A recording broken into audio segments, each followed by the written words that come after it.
podcast Vida Fluida e Leve no Ar. Primeiro, um brinde clássico à minha convidada. Hoje a gente tá de caneca nova. Para aqui que eu mostro. Ali. Marca nova. Vamos ter sorte, porque essa convidada é muito especial. Além Com de ser certeza. minha referência como reumatologista, a doutora Cláudia Costa, por favor, se apresente. Quem é você?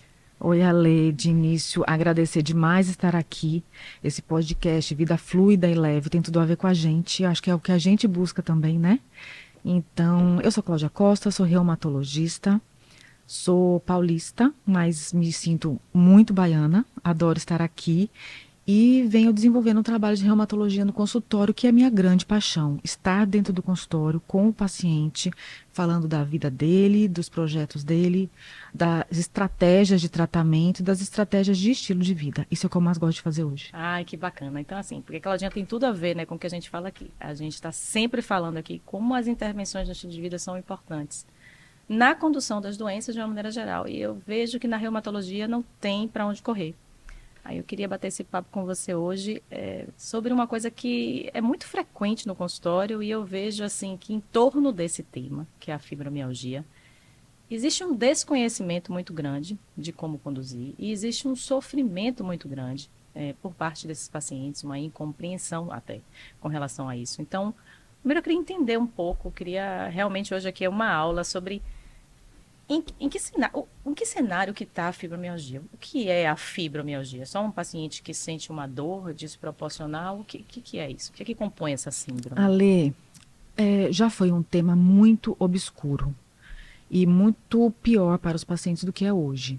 Então, a fibromialgia, ela tem uma prevalência alta. Ela, no mundo, ela vai, os trabalhos variam muito, mas vai de 0,2% a 5%. No Brasil, a gente fala em 2 a 2,5% da população. Então, é muita É muita gente, gente. né? E é muita gente acometida por dor e por sofrimento que isso gera. Então, a fibromialgia, ela é uma questão, uma doença que acomete o corpo de uma forma global. E isso vai repercutir em questões psicológicas, mas ela não é psicológica, ela é Sim. real. E isso é muito interessante da gente falar, porque precisa falar para os médicos e precisa falar para o paciente. O que você sente é de verdade. Ela gera uma dor no corpo, dor no corpo todo. O paciente não dorme bem, tem alterações de humor, tem dor que pega em membros superiores, membros inferiores, tem alterações que passam além da dor, como alterações cognitivas de memória, dor abdominal, extrema sensibilidade ao frio, sensibilidade ao barulho. Então, são coisas que você não vai linkando umas com as É outras de isso. forma muito rápida. E precisa de uma conversa intensa, de uma conversa, muitas vezes, seriada aos poucos, porque não é. Várias conversas, vários encontros. E até para você depois estabelecer qual é a meta de tratamento daquele paciente, qual é o objetivo daquele paciente. Porque, como é muito amplo e cada um tem uma queixa que predomina mais, a estratégia vai ser muito individual. Entendi. A manifestação é diferente também em cada pessoa. Então, não é só aquele paciente que chega com dor naqueles determinados pontos. Tem uma questão de pontos, né? Tem, tem, De pontos específicos de dor. Eu acho que tem uma quantidade de pontos que vocês. tem. Existe algumas coisas que passam em todos os pacientes, que é a Sim, dor generalizada, o sim. sono não reparador e a fadiga. Nossa, Então, quando você fala desses 3 pontos, são difíceis de você mensurar. é A mesmo. dor de cada um é individual. Como se dorme é uma coisa de conversa, não tem como você medir. E pode estar relacionado a outras coisas E que pode não estar a relacionado às fibromialgia. outras coisas. Nossa, é muito difícil esse diagnóstico. Muito. Então, esses pacientes, eles precisam ser avaliados de uma forma geral. Precisa ser descartados doenças que também têm esses sintomas. Vou dar um exemplo fora da reumatologia, por exemplo, um hipotireoidismo. Um hipotireoidismo tem cansaço, tem sonolência, tem dor articular, tem dor muscular. Então, precisa ser descartado, porque ao passo que você vai tratar uma fibromialgia que tem uma tireoide não compensada, os sintomas vão se misturar. Então, antigamente a gente falava muito em doença com critérios de exclusão. Mas hoje a gente não vê tanto assim. A gente Sim. vê que a paciente ele pode ter outras coisas e ele pode também ter fibromialgia. E Os sintomas se misturam. É muito interessante você pensar também que, além dessa prevalência que eu falei na população, pacientes com doenças crônicas têm uma prevalência maior. Entendi. Ela tem uma associação com outras doenças reumatológicas, Tem né? associação. Artrite reumatoide, eu dei uma lida. Eu estudo, viu, para vir aqui É. falar com vocês. Mas às vezes, por exemplo, a gente tem um paciente com artrite reumatoide que tem dor, que tem inflamação, que tem fadiga, isso é super difícil. mas não necessariamente tem esses sintomas mais difíceis de mensurar. Sim, Como como é na fibromialgia. como é na fibro. Porque Isso. na artrite reumatoide você conta articulações, você vê Sim. uma articulação edemaciada, Uma vermelha, deformidade. uma deformidade, exatamente. Isso é uma grande questão para os pacientes. Não haver uma deformidade, eu acho ainda bem que não tem, Sim. mas menos não notado. haver uma coisa visível, eu acho que foi a maior questão que eles vêm passando para ser Sim. respeitados, vamos dizer E, assim. na verdade, a gente vê esse desconhecimento, esse desrespeito, digamos assim, às vezes, até por parte de colegas, infelizmente, desinformados, né? Que não levam a sério a fibromialgia. Vai ver se isso... Você tá muito cheio de... Só pode ser fibromialgia. Tipo assim, foi pra lá e larga o paciente no vento. Olha, teve época de eu falar para o paciente, quando você for em alguma emergência, não diga que você tem fibromialgia. Por quê? Porque eles eram menosprezados. Eu acho que hoje já não tanto. Sim. Já não tanto, mas no início, eu tenho 25 anos de formada, no início você via ser menosprezado. Quando ele dizia que tinha fibromialgia, ninguém mexia mais nesse paciente. Tudo é da fibromialgia. Dor, agora falando assim da emergência, essa dor que ele sente é uma dor real, marjorada, assim, ou ele tem essa sensibilidade maior para as dores, tipo, a gente tem uma dor por conta de certa coisa. E neles, essa mesma coisa faz uma dor 10 vezes maior? Ou como é isso? É uma dor real, física real. É uma dor real, é uma dor física e é um sistema nervoso central que está em desequilíbrio. Então, ele tem uma hipersensibilidade. Então, é exatamente isso que você estava falando.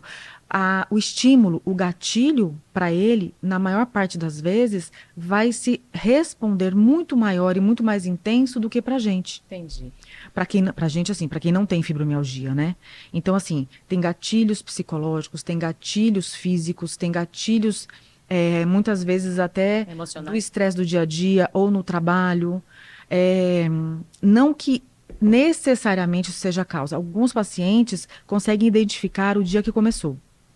Por exemplo, eu tive uma paciente na pandemia que a mãe faleceu e ela tinha uma ligação muito intensa com essa mãe. Dali pra frente, nunca mais ela ficou boa.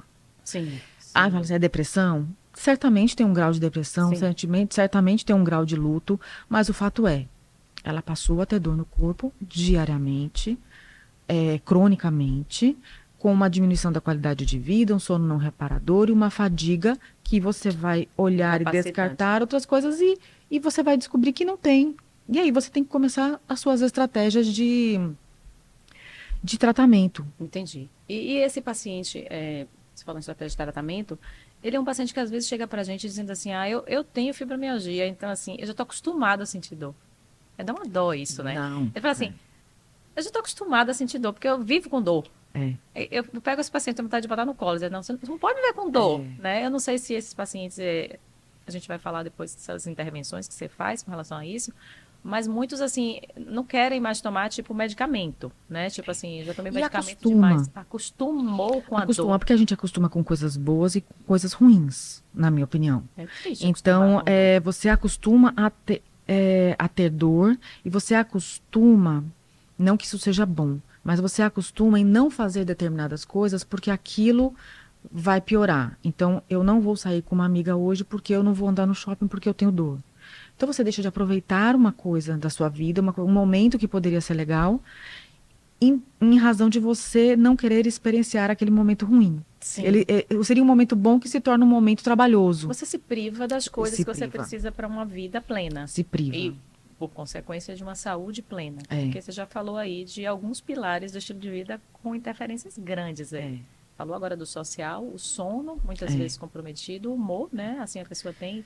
Em geral, dentro da consegue fazer atividade física direito? Em geral, dentro da reumatologia, você vê os pacientes se acostumando com o estilo de vida. E eu sempre falo para os pacientes, a gente não tem que se acostumar com isso. A gente tem que identificar e ver o que a gente vai fazer por isso. Tem pacientes que têm alterações articulares e deformidades, você não vai conseguir fazer aquilo ficar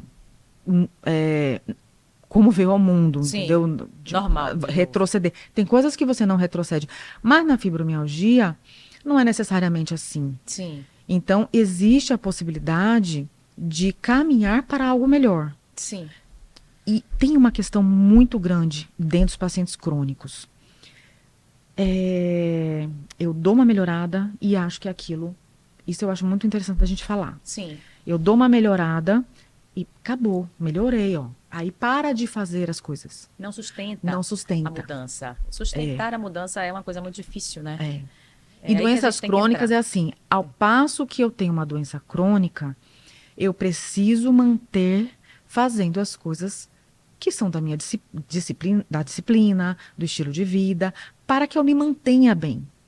Por exemplo, vou dar um exemplo de doença autoimune. Uma pessoa que tem lúpus, quando ela melhora, ela para de tomar o remédio, porque ela fala, eu melhorei, então não preciso. Não, esse é o nosso conceito, por exemplo, de usar antibiótico. Você tem uma infecção, você usa um antibiótico, você cura. Acabou.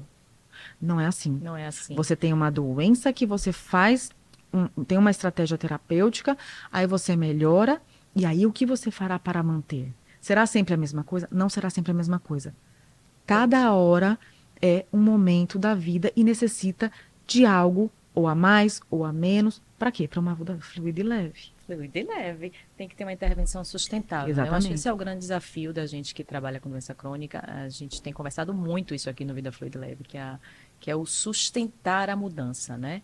As últimas pessoas com quem eu conversei são todas da área da doença crônica mesmo e da medicina como um todo. E a dificuldade é no sustentar a mudança. Eu acho que pessoas como você, por exemplo, têm um talento fantástico porque você é muito acolhedora, né? Eu digo isso de verdade mesmo, porque a gente tem pacientes em comuns. Tem que ter um acolhimento, um entendimento de traçar uma estratégia para esse paciente, né? Uma coisa é ajudar a sustentar a mudança. É assim na obesidade também, né? As pessoas tendem a abandonar, né, os tratamentos. E a gente também tem que lidar com a obesidade. Você precisa que esse paciente se mantenha num peso para adequar isso para as articulações, para as dores dele. Se ele é fibromiálgico e tem também obesidade, seu trabalho ainda fica um pouco mais puxado, eu acredito, né?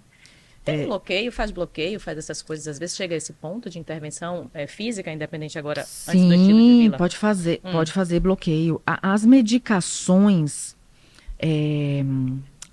estão muito melhores, as medicações estão muito mais eficientes e mais seletivas. Antigamente era muito genérica. Elas estão mais objetivas para determinados pontos, para determinadas características, mas fazer bloqueio pode ser uma delas. Mas o que eu sempre digo, só medicação não vai resolver e não vai perpetuar esta melhora. Sim. E o que é qual é a estratégia, assim, principal? É um público feminino, maior parte deles? Principalmente. E sim, mulheres muito em idade entre 25 e 50 anos que estão ali numa época muito produtiva. É para produzir. Muito produtiva. Então você também vai se limitando a isso. Você me fez uma pergunta que eu acabei não respondendo dos pontos. Sim. Existe, né? Uma classificação que foi a primeira classificação que levava-se muito em consideração os pontos, a gente chama os tender points. Sim. Então levava muito em consideração. Aquele bonequinho, né? O paciente ele pode ter dor no corpo todo, mas em alguns lugares são muito característicos. E a gente vai lá, o paciente muitas vezes fala assim, nossa, você aperta no lugar certo. Mas é porque a gente sabe a estrutura anatômica e aonde a gente vai apertar ali e a intensidade isso é treino, né? Sim. E a intensidade, porque assim, se você der um cutucão aqui em mim, eu vou sentir, vai doer, né? Mas toda perna que eu aperto dói. Exatamente. Por exemplo, a pata de ganso próximo do joelho é dolorida, né? Então você vai pegando esse manejo. Tanto em membros superiores, em tronco, como em membros inferiores. Mas uma nova classificação e uma nova forma de ver com as pesquisas, a gente foi incluindo, a gente acaba não deixando de ver esses pontos, mas a gente foi incluindo esses sintomas que não são físicos, né? Que é dor abdominal, sensibilidade ao frio, cognição, fadiga, sono. Então, essas coisas passaram a ser muito mais levadas em consideração. Porque se você considerar só dor, você dá um analgésico. É verdade. Entende? E todo o resto, como é que fica, né? E todo o resto como é que É fica? um paciente ansioso também, né? Também tende a ser ansioso, porque, não sei, essa é a coisa da dor crônica, acho que a É, pessoa fica ali o tempo é, inteiro com a flor da pele, né? como a gente fala, né? Não existe dor gostosa. Não tem, né? Existe dor que Dor, incomoda. dor que incomoda. E a dor que te incomoda dia após dia vai minando suas energias. Suas energias, é verdade. Não é?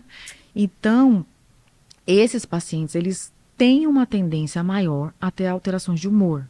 Então, ansiedade, depressão, transtorno obsessivo compulsivo, Que é que precisa ser levado em consideração. E aí sempre vem, né? na sua estratégia de condução, Você vai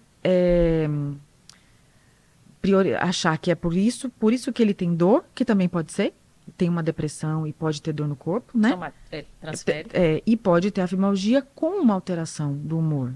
Então, assim, é uma linha muito tênue da gente identificar. Eu, por exemplo, quando eu acho que o quadro depressivo é um ponto que está sendo muito importante, relevante naquele paciente, eu não fico para mim.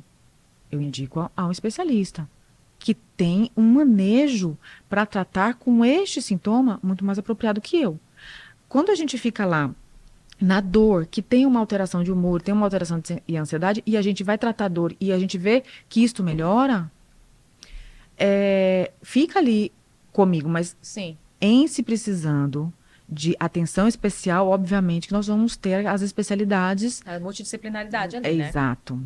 Porque eu acho que o doente da doença crônica, de uma maneira geral, cada dia que passa, eu chego mais nesse ponto, né? Quanto mais a gente estuda, mais a gente parece que a gente vai atraindo médicos que trabalham com as intervenções de estilo de vida.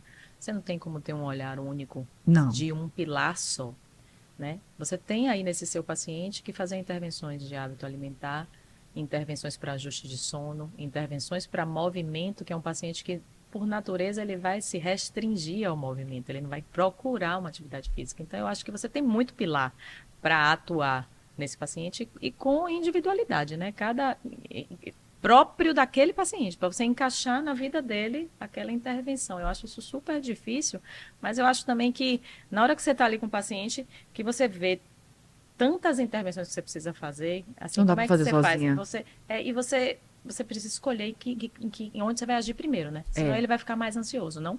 Sim. Assim, com muita meta ao mesmo tempo. Exato. Quando eu faço a minha primeira consulta, a gente faz anamnese, a gente conversa sobre o diagnóstico, explica e vamos estabelecer as estratégias. Tem estratégias que não vai depender de mim e tem estratégias que não dependerá de nenhum profissional, dependerá exclusivamente do paciente. Trazer ele para o processo. A exemplo, sair de casa para ir fazer exercício. Não existe remédio para isso e não existe profissional que vai lá na sua casinha te pegar e você só vai se você quiser. E se você entender que aquilo será importante e um grande pilar no seu tratamento. Eu acho isso interessante, essa coisa do paciente participar, né?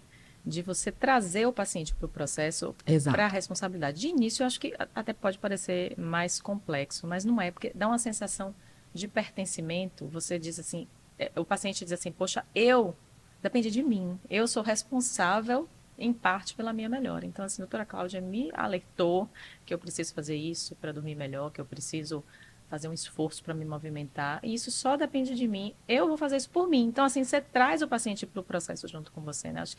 Eu acho que isso é bom para eles. Depois que a ficha cai, você dá essa sensação de pertencimento, eles ficam animados para mudar. E nós estamos numa fase da medicina que a gente, há anos atrás, muitos anos atrás, Sim. Nós tínhamos aquele médico de família. Sim. Certo? Que era o suprassumo que fazia tudo. Sim.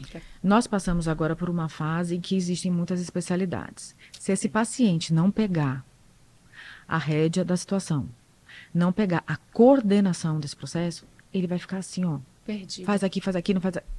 Ele precisa ser o coordenador desse processo. O médico orienta, tem as outras pessoas que não são só médicos, né? O nutricionista, o psicólogo, né? O educador físico, o fisioterapeuta, que podem ajudar e serão essenciais, mas se ele não coordenar isso, não vai dar. E tem outra coisa que você falou aí. Se você, na primeira consulta, mandar o paciente mudar tudo, não vai dar certo. Não dá. Ninguém consegue mudar tudo de um dia para o outro. Não consegue. É muita informação, É. né? É interessante. Eu gosto de estabelecer as metas, assim, curtinhas. Quando eu falo de intervenção de estilo de vida, a gente vai montar umas metazinhas possíveis de você executar aos poucos, né? Enfim, que a coisa vai com mais suavidade. A fisioterapia é uma prescrição necessária sempre para o fibromialgia ou ela não entra? Já que a gente falou nas pontas aí. Ela é uma prescrição importante, ao meu modo de olhar. Ela tende a ser provisória, muitas vezes uma passagem para aumentar e alcançar um objetivo. Então, você não vai ficar preso na fisioterapia o tempo todo. Então, você tem uma cervicalgia que é muito importante. Vamos atuar com o fisioterapeuta. Então, o fisioterapeuta ele vai ter momentos essenciais. Eu acho que neste momento de transição para outra coisa também é essencial, mas não precisa ficar preso uma vida inteira ao fisioterapeuta. Até porque vai ter outras coisas a se fazer. Vou dar um exemplo, que pode ser com o fisioterapeuta. Você passa por uma fisioterapia e depois você passa para um Pilates. Um Pilates é com o fisioterapeuta. Sim, é. Na maior parte das vezes. E sabe onde mexe, né? Sabe o que tá fazendo. Então, ali ele tem um conhecimento e uma forma individualizada de trabalhar que vai ser muito bacana. Entendi. Esse paciente de fibromialgia, ele pode ser considerado um paciente que convive com uma inflamação ali de baixo grau, assim? Sempre ele, por conta da dor, ele está sempre... Como é que eu posso dizer? Ele tem sempre um estado inflamado. Existe alguma coisa que a gente mede para entender? Assim, existe alguma coisa mensurável no laboratório? Eu acho que a coisa mais complexa que tem é não ter essa medida para ser feita. Não tem. Então, olhar as outras questões metabólicas, hormonais, são extremamente importantes, não porque você vai achar uma medida que vai te dizer se a fibromialgia está melhor ou está pior. Sim. Mas uma pessoa que tem uma resistência periférica à insulina, sim, importante. Uma pessoa que fuma, que entrou na menopausa. Sim. Eu quero falar disso porque eu acho esse tópico muito importante. Sim. Ela vai ter coisas a ajustar que vai fazer diferença.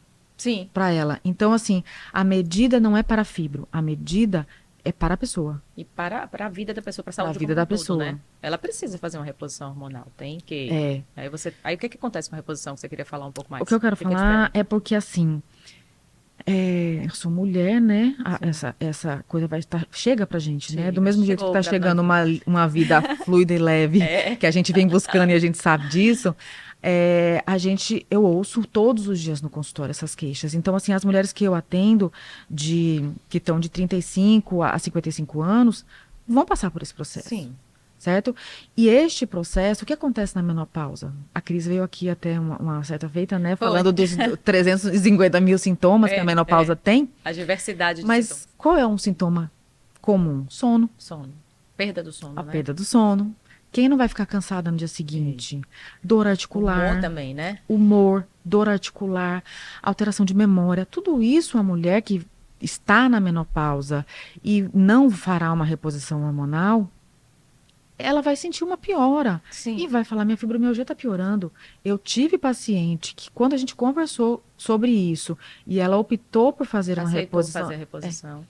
Ela chegou no meu consultório ótima. Não tem porquê, né, gente? Só que assim, ela foi fazer a reposição hormonal, ela foi fazer o exercício, ela entendeu o processo. Sim.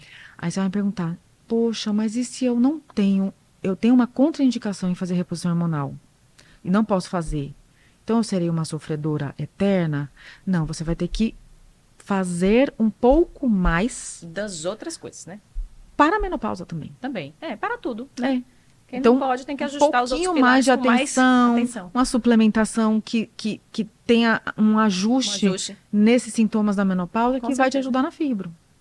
E atividade física. E a alimentação interfere? Assim, álcool eu sei que sim, né? Álcool agrava, né? Assim, de uma maneira geral. Eu sempre digo assim, álcool não é bom. Não é bom. Né? Tolerância é zero para ele. Álcool não é alimento. Álcool não tem vitamina, álcool não tem minerais. Não tem nada, só tem 7 quilocalorias por Posso usar? cada grão. Na verdade, você pode tudo. Mas é uma coisa que vai ali ter uma consequência. Sim. Né? Quanto mais melhor, pior, Sim. mas você pode usar diversas coisas como uma exceção. Então, se você tem uma vida, na maior parte do tempo, regrada, controlada, disciplinada, Os outros pilares ajustada, ajustados. não vai ser um estrago tão grande. Sim. É uma coisa que você pode usar. A gente gosta de um vinhozinho, né? Porque Não faz é? parte do social, apesar da tolerância para ele ser zero, né? Mas a paciente que tem essa coisa da inflamação tem que entender um pouco mais Tem que sobre entender isso. um pouco mais e um pouco assim. Não pode ter as exceções todos os dias, não é para o álcool, porque a exceção é assim, ó. Hoje eu não me alimento bem, hoje, como eu tô com muita dor, eu tenho o direito a comer, a me A fartar extrapolar na numa alimentação, torta cheia de ultraprocessado, açúcar. com bobagem, é. Exato, vai ficando muito. Quando você faz a conta de todas as exceções, né, o álcool é a cereja do bolo, É verdade. entende? Você não pode abrir para muita exceção, né? Isso é uma Não coisa dá, difícil na não doença dá. crônica. Porque tem gente que faz excesso que vive bem de segunda até quinta e de sexta a domingo, ou seja, são 3 dias da semana em que você totalmente fugiu do controle da sua vida saudável, né? Faz essa conta anual. Anual. Eu até tenho um vídeo que eu falo um pouquinho de vez em quando, todo dia, e eu dou pouquinho todo dia e do de vez em quando, porque Eu já vi. porque tem essa coisa mesmo, né? Um pouquinho todo dia é muito pior do que o de vez em quando, porque todo dia uma cerveja, todo dia uma cervejinha, só uma Heinekenzinha, só uma Heinekenzinha, e o de vez em quando. Quando você faz a conta anual, a coisa extrapolou e você perdeu o prumo. Por que não um pouquinho todo dia fazer um exercício? Por que não todo Exatamente. dia Essa é o ter segredo. atenção com a sua alimentação? É você trocar, né? Acho que a intervenção mais sábia e mais trabalhosa que a gente tem é substituir um hábito ruim por um hábito bom, né? É você, na hora que você tá com vontade de... Você é um fumante que vai acender o cigarro, porque ele...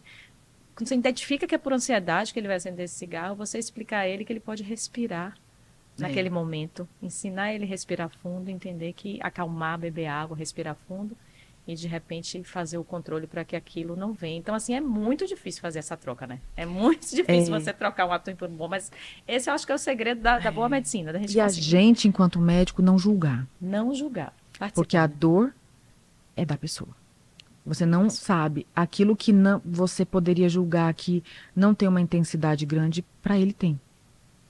Então é não julgar. Isso é um pouco de empatia, né? É você colocar, não se colocar no lugar do outro, né? Entender como é que uma pessoa como essa, com fibromialgia, que dorme e acorda com dor, dorme mal, gente, deve ser muito difícil. Existe uma associação, assim, de pessoas com fibromialgia, será? Existe. Para elas terem porque eu acho que rede de apoio ajuda Existe. muito em doença crônica. Então, quando a gente fala em vamos falar de tratamento de fibromialgia. A gente falou um pouco de remédio, mas qual é uma parte da estratégia terapêutica extremamente importante? Educação.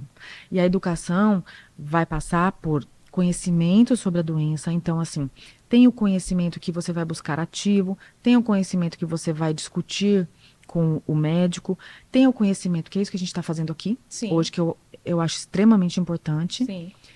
E tem os grupos de pacientes que eles trocam informações, compartilham a dor, né?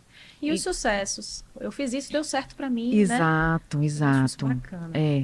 Então, existe associação, sim. Existe em Salvador, inclusive, mas existe no Brasil todo. Sim, elas podem encontrar essa rede de apoio. Existe, por exemplo, na Sociedade Brasileira de Reumato, uma comissão para o paciente. Existe um congresso para os pacientes que acontecem todo ano. Que lindo. Então, e lá vai diversas especialidades e diversos profissionais da saúde. É muito interessante. É bom. Eu acho que a rede de apoio é importante, é fundamental, porque dá uma sensação de pertencimento. E você se entende como não sozinho naquele processo, né? No ponto de vista de mundo, né? Você vê que tem outras pessoas que superaram aquelas coisas. E o que foi que elas fizeram que deu certo? Eu acho que rede de apoio tem que existir sempre. E tem algumas coisas que dão certo que não necessariamente vão estar em consenso. Então, por exemplo, uma paciente que fala, eu melhoro muito com massagem. Eu vou prescrever massagem? Não, mas ela vai fazer massagem? Óbvio. Se ela melhora muito. Se ela melhora muito, né? Pois é. Então, assim, não para outra pode ser insuportável que toque nela. Exatamente, exatamente. Meditação é um bom caminho para ansiedade? Sim. É um caminho para te ajudar no sono? Sim. É fácil fazer? Não. Não. né? Não mesmo. Hoje mesmo eu fiz É yoga de um, manhã cedo, não consegui focar, estava preocupada aqui. Não é um consegui mesmo. É treinamento, um né? treinamento. É um treinamento você comer bem. Então, a gente falou de medicação, a gente falou de educação, falando de atividade física. Se você for procurar trabalhos que a gente vai incluir no tratamento, você vai achar muito sobre exercício aeróbico. Por quê? Porque são os trabalhos que tem, porque são trabalhos difíceis de fazer, É, de reproduzir.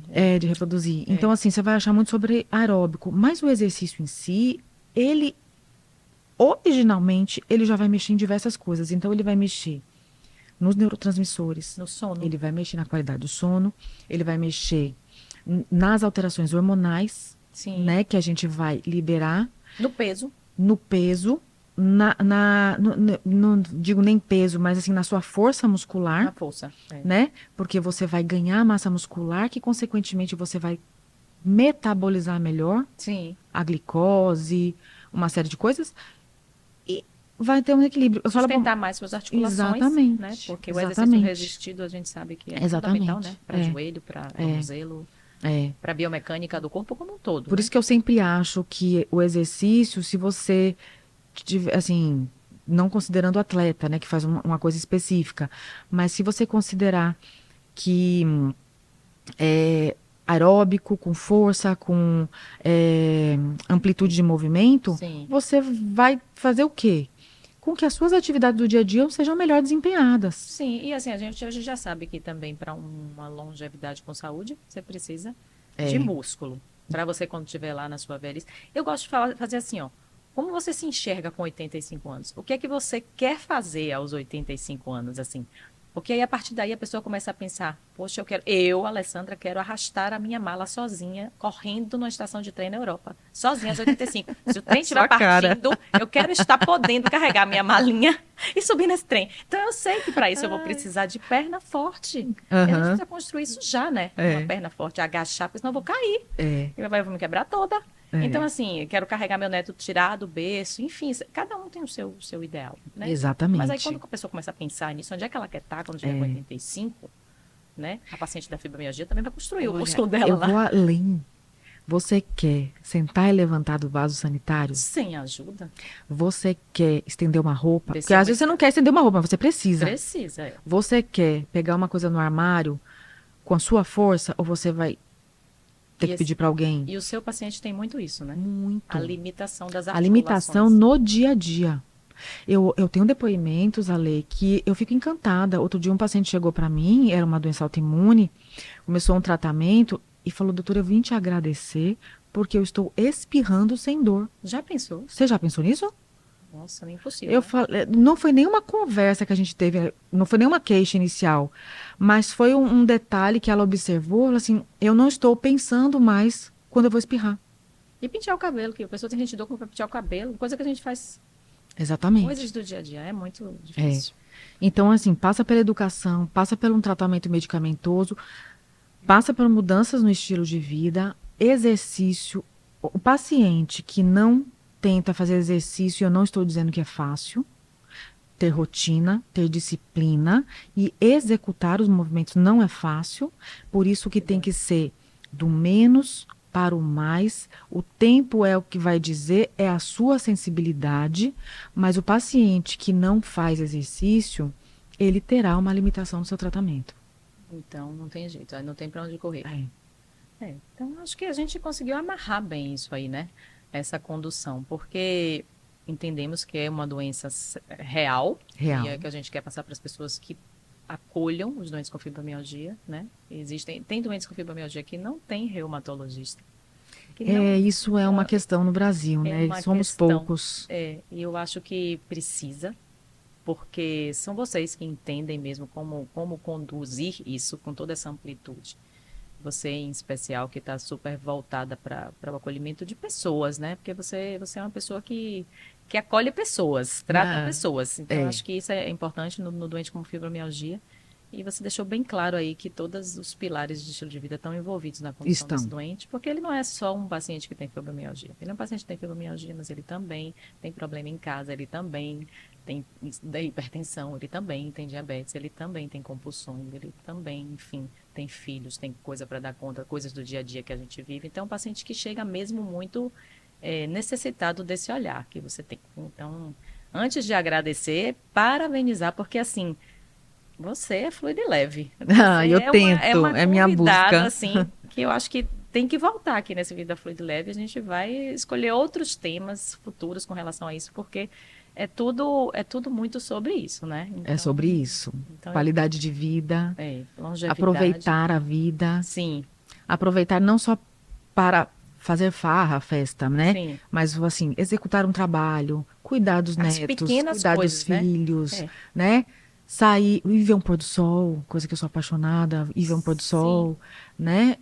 Então, assim, são pequenas coisas que vão te dando prazer, tem que né? buscar isso para poder você conseguir focar na mudança. Já que depende de você, eu acho isso importante mesmo que você falou.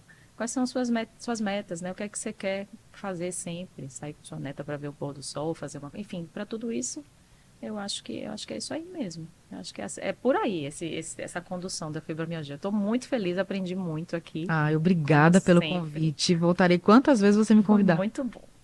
Beijo, Obrigada. obrigada. E aí, meninas? A gente é pra fora. Que hora que ela chegou?